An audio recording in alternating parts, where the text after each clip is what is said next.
जब कोई आपसे विभिन्न आयामों की बात करता है तो सबसे पहले आपके दिमाग में क्या आता है? शायद डॉक्टर स्ट्रेंज या मल्टीवर्स जैसी कोई दुनिया जहाँ सब कुछ हमारे जैसा दिखता है, लेकिन भौतिकी के नियम अलग होते हैं, घटनाएं अलग तरह से घटित होती हैं और संभावनाएं अनंत होती हैं। आसान भाषा में कहें तो आयाम वह फ्रेमवर्क है जो किसी भी पॉइंट या एंटिटी को गति करने की स्वतंत्रता देता है, चाहे वह आगे पीछे ऊपर नीचे हो या फिर पास्ट और फ्यूचर में ट्रेवल करना हो। यानी पूरे ब्रह्मांड का अस्तित्व डायमेंशन पर ही टिका है। इनके बिना ना तो यह दुनिया होती, ना हम होते और ना ही समय जैसी कोई चीज। तो आइए समझते हैं उन सभी संभावनाओं को जिन्हें अब तक हमने सिर्फ फिल्मों में ही देखा है। सबसे पहले शुरू करते हैं जीरो डायमेंशन से। अगर मैं कहूँ कि शून्य आयाम वह जगह है जहाँ कुछ भी नहीं, न कोई लंबाई, न चौड़ाई और न ही ऊंचाई, तो यह सुनने में अजीब लग सकता है, लेकिन यही सच्चाई है। इसे पॉइंट डायमेंशन भी कहा जाता है क्योंकि यहाँ सिर्फ एक बिंदु मौजूद होता है। यह डॉट न आगे बढ़ सकता है, न घूम सकता है और न ही फैल सकता है, और यही जीरो डायमेंशन है। क्वांटम फिजिक्स के अनुसार ये सिंगुलैरिटी की तरह है, एक ऐसी स्थिति जहाँ कुछ भी फैला नहीं होता, सिर्फ एक कॉन्सेंट्रेटेड एंटिटी होती है। अब मान लो अगर जीरो डायमेंशन का वह बिंदु अपनी जगह से एक दिशा में फैलने लगे तो क्या बनेगा? एक सीधी रेखा। और यही पहला आयाम यानी फर्स्ट डायमेंशन है। इसमें कोई एंटिटी एक ही दिशा में मूवमेंट करती है, आगे या पीछे। इसमें कोई चौड़ाई या ऊंचाई नहीं होती। जैसे आप एक रेलगाड़ी के ट्रैक को ही ले लो, जिसमें ट्रेन केवल आगे या पीछे ही जा सकती है। अब जैसे ही हम सेकेंड डायमेंशन में प्रवेश करते हैं तो उस सीधी रेखा में एक नया आयाम जुड़ जाता है, ऊंचाई। यानी अब हम सिर्फ आगे पीछे नहीं बल्कि ऊपर नीचे भी गति कर सकते हैं। लाइक जैसे कोई 2D वीडियो गेम में जहां आपका कैरेक्टर सिर्फ आगे पीछे और ऊपर नीचे ही जा सकता है, लेकिन स्क्रीन के अंदर गहराई में नहीं जा सकता। मतलब वह अभी भी एक फ्लैट स्क्रीन में कैद है। अगर हम खुद 2D दुनिया में होते तो हम कागज पर बनी ड्राइंग की तरह सपाट होते, हमारे पास कोई मोटाई या गहराई नहीं होती। क्वांटम फिजिक्स में इसका बेस्ट एग्जांपल है ग्राफीन, जो एक 2D पदार्थ है क्योंकि इसके कार्बन एटम्स एक हेक्सागोनल पैटर्न में केवल एक ही लेयर में व्यवस्थित होते हैं, जिससे यह पूरी तरह फ्लैट स्ट्रक्चर बनाता है। जैसे हम सेकेंड डायमेंशन से थर्ड डायमेंशन में एंटर करते हैं तो अब हम सिर्फ आगे पीछे या ऊपर नीचे ही नहीं बल्कि अंदर बाहर भी जा सकते हैं। अब जरा इस क्यूब को देखो, इसमें लंबाई, चौड़ाई और गहराई तीनों हैं, जिसमें इस बॉल की तरह कोई भी एंटिटी किसी भी दिशा में गति करती है। यही तीसरा आयाम थर्ड डायमेंशन है। यही नहीं, हमारी पूरी दुनिया, फोन, कार, बिल्डिंग, पेड़, ग्रह और यहाँ तक कि ब्रह्मांड भी 3 डायमेंशनल है। लेकिन यहाँ पर एक दिलचस्प सवाल उठता है कि अगर हायर डायमेंशन जीव लोअर डायमेंशन को देख सकता है, जैसे हम 3D में रहकर 2D और 1D को देख सकते हैं, तो क्या कोई लोअर डायमेंशनल हायर डायमेंशन को देख सकेगा? तो कल्पना करिए अगर किसी 2D दुनिया के जीव से कहें कि उसके ऊपर एक और दिशा भी है, गहराई, तो क्या वो उसे समझ पाएगा? बिल्कुल ही नहीं, क्योंकि उसके लिए तो बस आगे पीछे और ऊपर नीचे ही मौजूदगी है। अब यही हाल हमारा भी है। हम 3D में रहकर सिर्फ 3 डायमेंशन को ही समझ सकते हैं, लेकिन अगर कोई 4D दुनिया हुई तो वह हमें वैसे ही देखेगी जैसे हम 2D की ड्राइंग को देखते हैं, और हम उस 3D में रहकर सिर्फ गज करते जाएंगे और समय के साथ खत्म हो जाएंगे। और इसी बीच जो भी हमारे साथ घटित हुआ उस समय की वजह से हुआ, जिससे हम महसूस तो कर सके लेकिन ना समझ पाए और ना ही रोक पाए, जो वास्तव में समय यानी 4th डायमेंशन है। ये सबसे पेचीदा लग सकता है।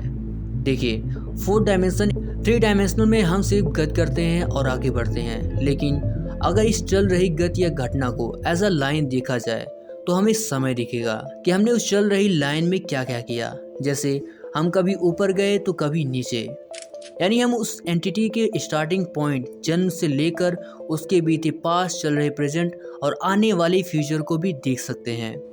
यही कॉन्सेप्ट हमें इंटरस्टेलर फिल्म में देखने को मिलता है, जब कूपर टेसरेक्ट क्यूब में जाकर अपनी बेटी के पास्ट, प्रेजेंट और फ्यूचर को एक साथ देखता है, लेकिन वह उसे फिजिकली एक्सेस नहीं कर पाता। और यही ध्यान देने वाली बात है कि 4th डायमेंशन में हमें सिर्फ जानकारी का एक्सेस रहता है। हम टाइम लाइन में आगे या पीछे नहीं जा सकते। इसके लिए हमें 5th या 6th डायमेंशन जीव बनना पड़ेगा। अब हम 5th डायमेंशन में कदम रखते हैं और यही से चीज़ें वाकई रहस्यमय होने लगती है। सोचो, अगर आपने एक सिक्का उछाला तो यहाँ पर 2 संभावनाएं हैं, हेड या फिर टेल। लेकिन क्या हो अगर दोनों ही संभावनाएं सच हो जाएं? एक ऐसी दुनिया जहाँ सिक्का हेड आया और एक दूसरी दुनिया जहाँ टेल आया। दोनों ही ब्रह्मांड अलग अलग समांतर टाइमलाइन में मौजूद हैं।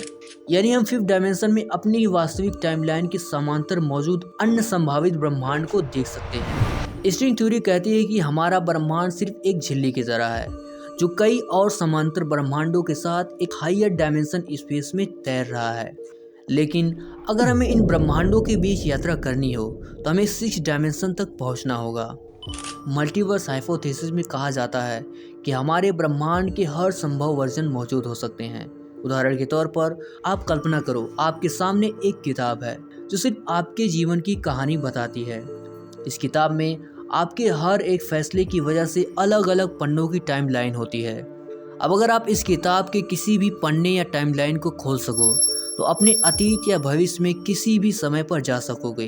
लेकिन आप जैसे ही अपने भविष्य या भूतकाल में जाकर कोई चेंज करते हो तो 2 चीज़ें हो सकती है। पहला, नोविको सेल्फ कॉन्सिस्टेंसी प्रिंसिपल के अनुसार अगर हम कुछ बदलने की कोशिश करते हैं तो उसे बदल नहीं पाएंगे।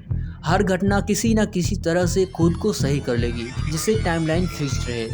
और दूसरा, एवरेट्स मल्टीवर्स थ्योरी ये कहती है कि जब आप पास्ट या फ्यूचर में जाओगे और कुछ बदलोगे तो यह ओरिजिनल टाइमलाइन में नहीं होगा बल्कि एक नए ब्रह्मांड में हो रहा होगा जिसे आपने ट्रिगर किया। यहाँ अब 2 टाइमलाइंस चल रही होंगी, ओरिजिनल टाइमलाइन वाली दुनिया जहाँ आपने कुछ नहीं बदला, न्यू टाइमलाइन वाली दुनिया जहाँ आपने बदलाव किया। यानी अब उस किताब में एक और पन्ना जुड़ जाएगा जिससे एक नए चैप्टर की शुरुआत होगी। तो यही है 6वां आयाम जहाँ हम अपने टाइमलाइन के हर संभावित रास्ते को देख सकते हैं, अपने अतीत या भविष्य में कूद सकते हैं। लेकिन 6th डायमेंशन में भी अभी लिमिटेशन है। इसमें आप अपने जन्म के बाद वाली जितनी भी टाइमलाइन है उसे कंट्रोल कर सकते हो, लेकिन जन्म के पहले या मरने के बाद वाली टाइमलाइन का एक्सेस नहीं है। यानी आप अपने जन्म या मृत्यु को कंट्रोल नहीं कर सकोगे कि आपका जन्म कहाँ होगा और आप कहाँ मरोगे। और इसके लिए हमें 7th और 8th डायमेंशन में घुसना होगा। जैसे हम 7th डायमेंशन में घुसते हैं, हम किसी ऐसे ब्रह्मांड को देख सकते हैं जिसकी अभी शुरुआत ही हो रही होगी, जैसे कि बिग बैंग। लेकिन वहाँ चीज़ें हमारे ब्रह्मांड से अलग होंगी, जैसे एक ऐसी पृथ्वी जहाँ डायनासोर कभी विलुप्त ही नहीं हुए या जहाँ इंसानों का अस्तित्व कभी बना ही नहीं। यानी यहाँ आप अपने जन्म से पहले और मृत्यु के बाद की हर संभावित टाइमलाइन को देख सकते हो। अभी तो सिर्फ शुरुआती परिस्थितियाँ ही अलग है, लेकिन जैसे ही आप 8th डायमेंशन में घुसते हो तो फिजिक्स के नियम भी बदल जाते हैं। यानी जहां आपके इस वर्जन वाली दुनिया व्यवस्थित तरीके से दिखती है, वहीं दूसरे समांतर ब्रह्मांड वाली टाइमलाइन में यही दुनिया उल्टी पलटी या बिना ग्रेविटी की हवा में उड़ती हुई दिखाई देगी। और ऐसे ब्रह्मांड में ना तो आइंस्टाइन की E=mc² काम करेगा और ना ही न्यूटन की ग्रेविटी।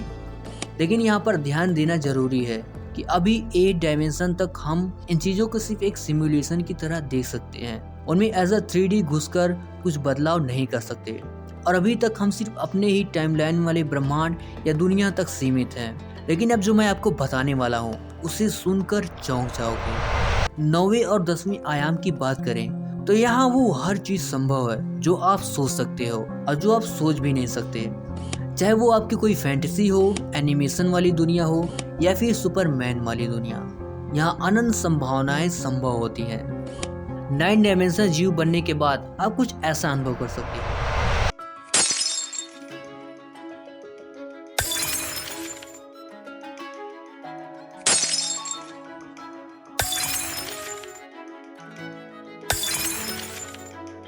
इसमें आप देख सकते हो कि डॉक्टर स्ट्रेंज कभी कार्टून वाली दुनिया में जाते हैं तो कभी एक फ्यूचरिस्टिक सिटी में। और यही 9 डायमेंशन है जहाँ भौतिक नियम ही अलग नहीं होते, बल्कि आपके द्वारा इमेजिन की हुई किसी भी दुनिया में आप जा सकते हो। ये कुछ ऐसा है कि जैसे आप 2 घंटे डायनासोर्स के जुरासिक पीरियड में बिताते हो तो अगले कुछ घंटे MCU वर्ल्ड में। यानी 9 डायमेंशन में हम हर उस संभावित टाइमलाइन, मल्टीवर्स, सिविलाइजेशन में ट्रेवल कर सकते हैं जो हमारी कल्पनाओं में भी मौजूद होंगे।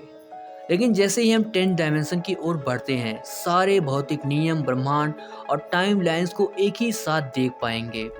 यानी अब आप परम सत्य को देख रहे होंगे। इसमें आपके पास अनंत संभावनाओं वाले ब्रह्मांड पर एक ही साथ काबू होगा। यानी 10 डायमेंशन जीव किसी सुप्रीम बीइंग या भगवान के बराबर होगा। उसके पास अपने, दूसरों और यहाँ तक कि किसी भी ब्रह्मांड को बदलने या फिर से बनाने की क्षमता होगी। उदाहरण के तौर पर भगवान शिव, जिन्हें हम माया जाल से परे हर ब्रह्मांड में मौजूद और हर गतिविधि को जानने वाला सर्वोच्च अस्तित्व मानते हैं। तो यहाँ पर अगर लॉजिकली सोचा जाए तो भगवान कोई 10th या हायर डायमेंशन जीव ही होंगे। सुपर स्ट्रिंग थ्योरी कहती है मल्टीवर्स हो या कोई और ब्रह्मांड, वास्तव में एक इंडिविजुअल एटम से भी छोटे कण स्ट्रिंग से बना होता है। स्ट्रिंग्स जो अलग अलग तरीके से वाइब्रेट करके विभिन्न प्रकार के कणों का निर्माण करती है, लाइक इलेक्ट्रॉन, प्रोटॉन या किसी दूसरे यूनिवर्स का अनजान कण। और इन्हीं कणों से इन 10 आयामों का निर्माण होता है जिन्हें अभी हमने समझा। लेकिन अगर और आगे देखा जाए तो यम थ्योरी जो 11 डायमेंशन को मानती है, लेकिन इसके बारे में बात करना बेकार ही होगा क्योंकि अभी इस पर अधूरे ज्ञान की वजह से वैज्ञानिकों में डिबेट चल रही है। फिलहाल हमारी समझ 3D स्पेस और टाइम तक ही सीमित है और बाकी के 6 आयाम जिन्हें हम समझने की कोशिश करते हैं वो सिर्फ हमारी स्ट्रिंग थ्योरी और यम थ्योरी की गणनाओं पर आधारित है। वीडियो पसंद आया तो लाइक करें, दोस्तों के साथ शेयर करें और हाँ, सपोर्ट के लिए सब्सक्राइब जरूर से करें। मिलता हूँ नेक्स्ट किसी अमेजिंग टॉपिक पर, तब तक के लिए जय Hind, take care and good bye.